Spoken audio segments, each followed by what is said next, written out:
sebenarnya ini masuk ranahnya ke ahli gizi ya biasanya di sini. Tapi di sini kita belajar bagaimana dasarnya dan prosesnya itu tadi.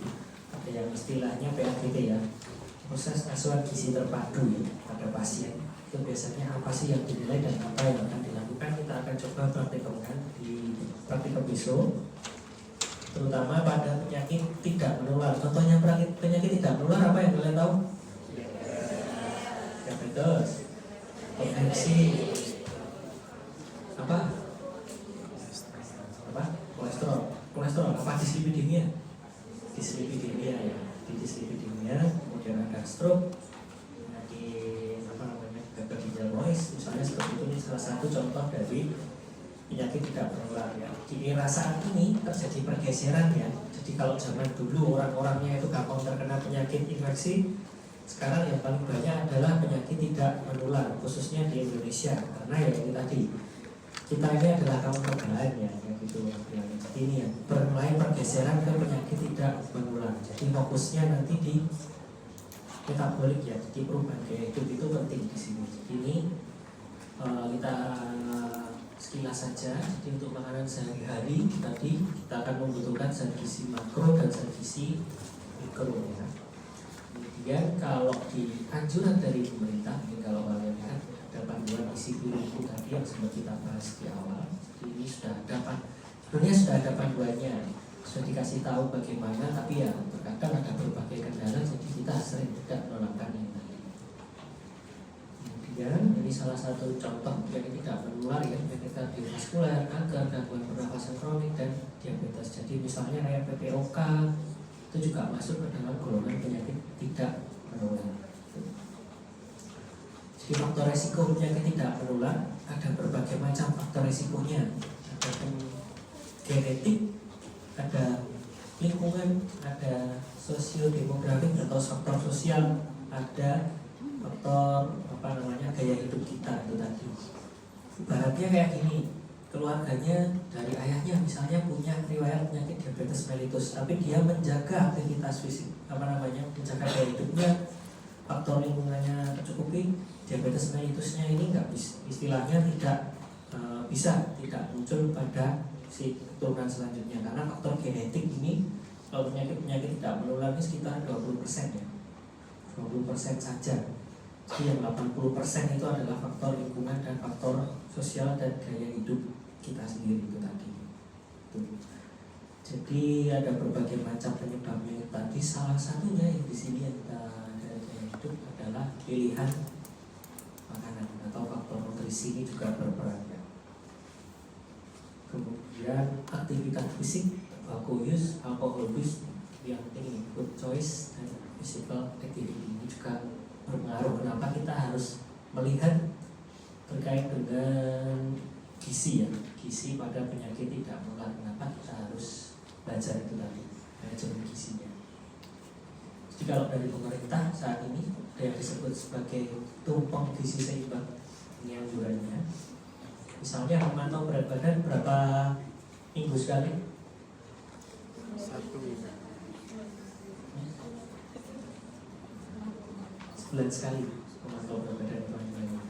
Kemudian ada aktivitas fisik, konsumsi bahan makanan karbohidrat ya, bahan makanan pokok, kemudian ada sayur, buah, protein dan lemak ya, biasanya ini kurang ini 4 untuk makan. Sudah ada anjurannya pada gizi seimbang tahun 2014, ini masih belum berubah ya.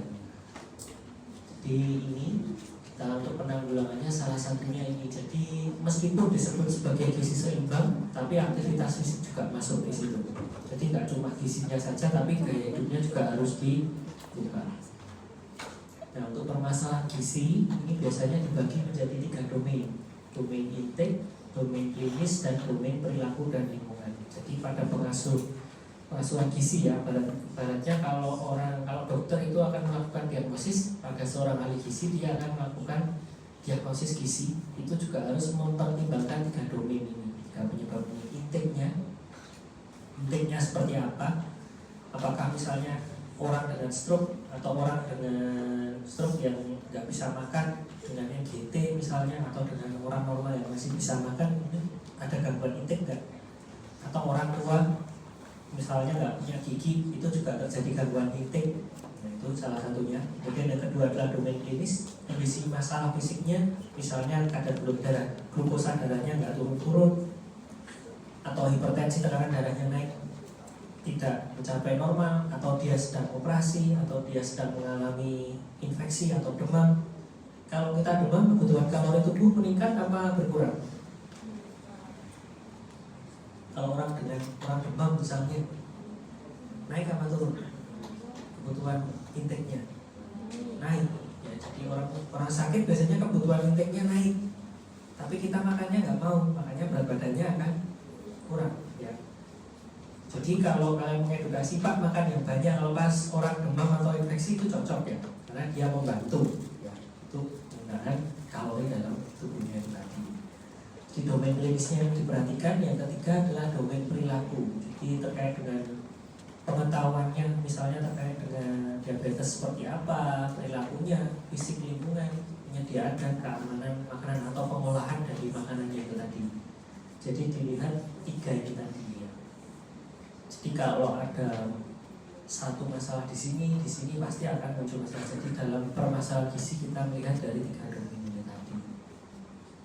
Nah, untuk tugas praktikum kalian nanti akan dibagi menjadi 4 kelompok ya, 4 kelompok kecil ya, 1 kelompok sedang, nanti dibagi menjadi 4 kelompok kecil lagi. Setiap kelompok nanti akan mengerjakan 1 skenario yang tercantum di buku tunjuk praktikum di situ ya. Nah, kemudian tentukan status gizi berdasarkan antropometri, kemudian kalian lengkapi skenario-nya, kalian lengkapi dengan kreativitas kalian masing-masing lah, istilahnya seperti itu. Bisa kalian lengkapi dengan pemeriksaan darah, pemeriksaan profil lipid, pemeriksaan urea rutin, pemeriksaan albumin boleh. Jadi dilihat di situ. Kemudian tentukan permasalahan gizi pasien, hitung kebutuhan gizinya, dan yang terakhir yang penting di sini adalah susunlah rancangan diet pasien 1 kali 24 jam, 1 hari saja. 1 hari saja buatlah rancangan dietnya. Kalau praktikum yang dulu kalian membuat food journal ya, apa yang kalian konsumsi sehari kalian tuliskan. Nah, ini sekarang kalian coba merancang dietnya untuk pasien ini. Ya, jadi harus disesuaikan juga dengan domainnya ini. Jangan pasiennya nggak punya gigi kalian suruh makan nasi putih atau makan roti misalnya, kayak gitu. Jadi disesuaikan dengan domain intake-nya. Kemudian ini tadi ya, jadi diperhatikan. Atau misalnya pasiennya ini seorang buruh pabrik, suruh kalian makan steak wagyu misalnya, nggak masuk akal. Dia 1 hari makan, 30 hari puasa setelah itu. Jadi harus diperhatikan rancangan dietnya, harus disesuaikan dengan kondisi dari pasiennya ya. Kemudian tuliskan edukasi dan konseling terkait masalah gizi pada pasien di skenario. Jangan lupa edukasi dan konseling ini juga merupakan pilar ya, pilar dalam pendekatan permasalahan gizi pada pasien juga. Di edukasinya apa? Jadi misalnya nih kasus yang pertama, wanita berusia 60 tahun, rawat inap ya, tapi dia sudah tekanan darahnya sudah normal sekitar 130/80 mmHg.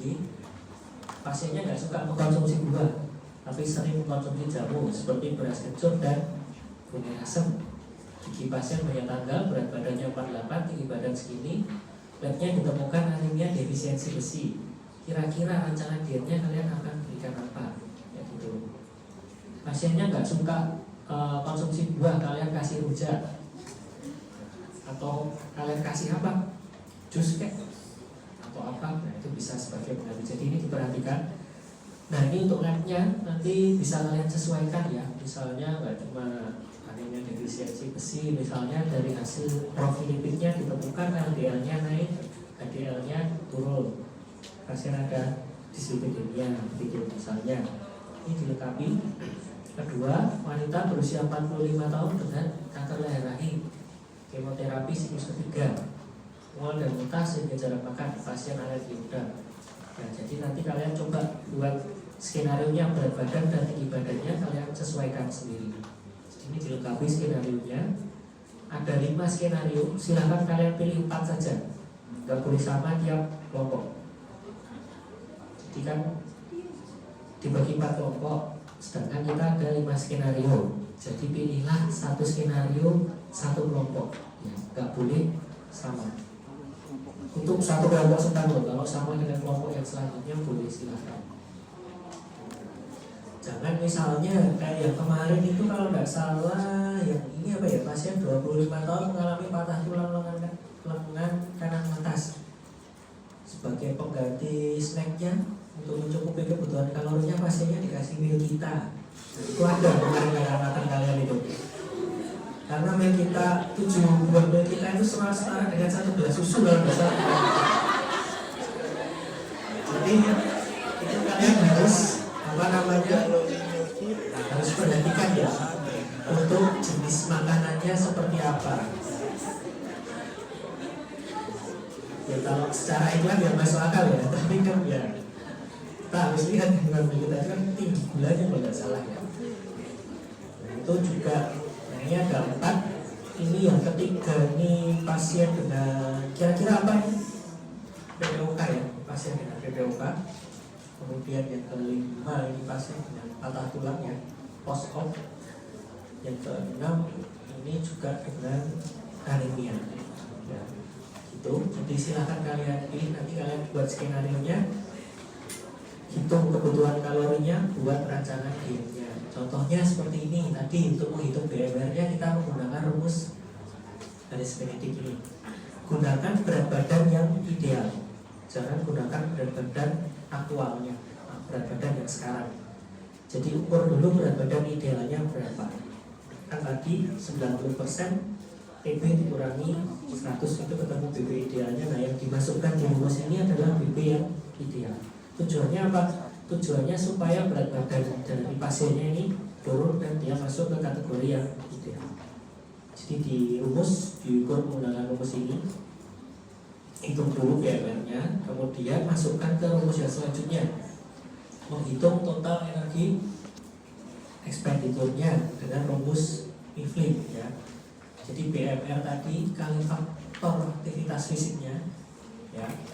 Misalnya dia sebagai seorang mahasiswa atau pekerja kantoran, atau misalnya seorang kuli bangunan, nah ini disesuaikan dengan aktivitas fisik dan tingkat stresnya. Tingkat stresnya, kalau pasiennya tidak normal, sehat, ya tingkat stresnya kecil 1,3.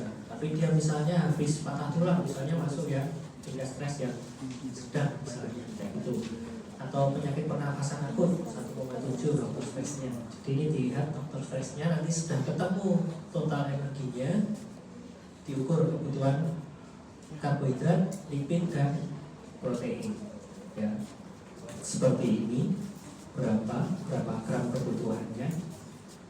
Terus kemudian ya bisa kalian cek nanti untuk referensi nilai gizinya, bisa kalian menggunakan tanganku atau menggunakan fancy grade untuk kebutuhan kalori atau jenis makanannya. Jadi dibuat makanannya.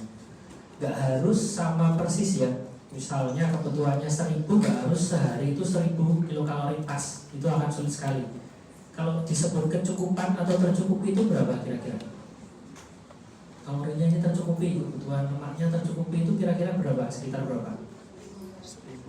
80 sampai 110%.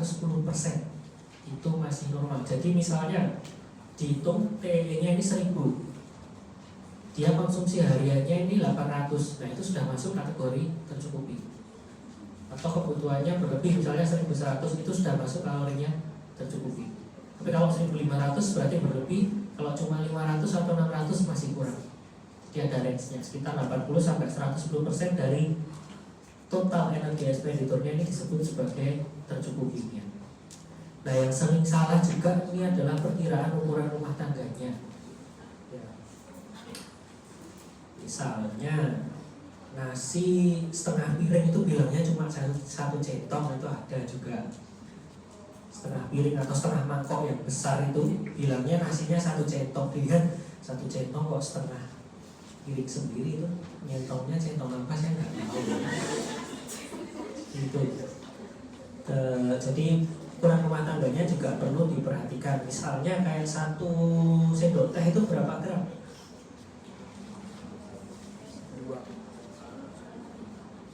Nanti dicek ya, 1 sendok teh itu kalau nggak salah 5, 1 sendok makan itu sekitar 15. Nanti dilihat, nah, itu perkiraan ukuran rumah tangganya ya. Jadi itu jangan lupa ya. Yang utama nanti saya minta adalah konsumsi dari makronutriennya ini. Kalau untuk mikronutriennya nggak perlu dicampurkan semua itu. Yang menurut kalian penting, tapi yang penting konsumsi makronutriennya ini tadi. Karbohidratnya, lipidnya dan proteinnya. Terus kemudian dibuat ini bukan untuk sekali makan ya. Ini dipecah lagi. Misalnya kalian mau berikan sehari makannya 4 kali atau 5 kali boleh, atau 6 kali. Jadi dipecah lagi porsinya. Misalnya kalau sarapan itu idealnya berapa persen dari kebutuhan harian? Misalnya nih sehari itu 1000 kilokalori, sarapan itu kira-kira berapa sih? Jadi kalau nggak salah itu sekitar 20%-nya. 20% dari kebutuhan sehari-hari itu sarapan. Pentingnya apa? Pentingnya sarapan. Kalau kita nggak sarapan, biasanya makan siangnya akan langsung bunyek. Itu tadi. Yaitu untuk menjaga itu tadi. Jadi silahkan kalian modifikasi. Misalnya kalian lihat di di Google misalnya, atau tanya ChatGPT, ini harus makannya kayak gini. Nanti harus ada dasarnya yang jelas kenapa kalian merumuskan itu tadi. Untuk sumber bukunya bisa lihat dari di sini, di buku asuhan gizi klinik dan menyusun diet berbagai penyakit. Bisa kalian lihat di perpustakaan kita, ini ada 2 buku ini. Nah ini contohnya ya, rancangan menunya dalam sehari. Misalnya hidangannya pagi jam 8, nasi gurih beratnya 50 gram atau sekitar 3 sendok atau 4 sendok. Kemudian dengan lemak segini, karbohidrat segini, kemudian ikan balado, tempe, ketan goreng. Jadi boleh dikombinasikan. Jadi karbohidratnya nggak cuma dari nasi, bisa dari ketan, bisa dari bihun, bisa dari apalagi jagung, misalnya nasi jagung itu boleh. Kemudian proteinnya dari susu kedelai itu juga boleh. Silahkan kalian modifikasi sesuai dengan skenario yang sudah kalian buat. Itu nanti untuk format laporannya sama. Yang penting nanti dibuat PPT, kita diskusikan bareng-bareng ya untuk menunya, skenario-nya, kemudian hasil pemeriksaan yang sudah kalian lengkapi, misalnya pemeriksaan labnya, pemeriksaan fisiknya, kemudian pengukuran rumusnya ini, kebutuhan kalorinya, terus baru rancangan dietnya. Itu tadi. Yang penting jangan munculkan tadi mail kita ya, jangan dimunculkan lagi. Oke, sampai di sini ada pertanyaan? Sudah cukup jelas untuk tugasnya? Oke, kalau sudah cukup jelas, kita tutup pertemuan kita pada pagi hari ini. Jangan lupa sarapan.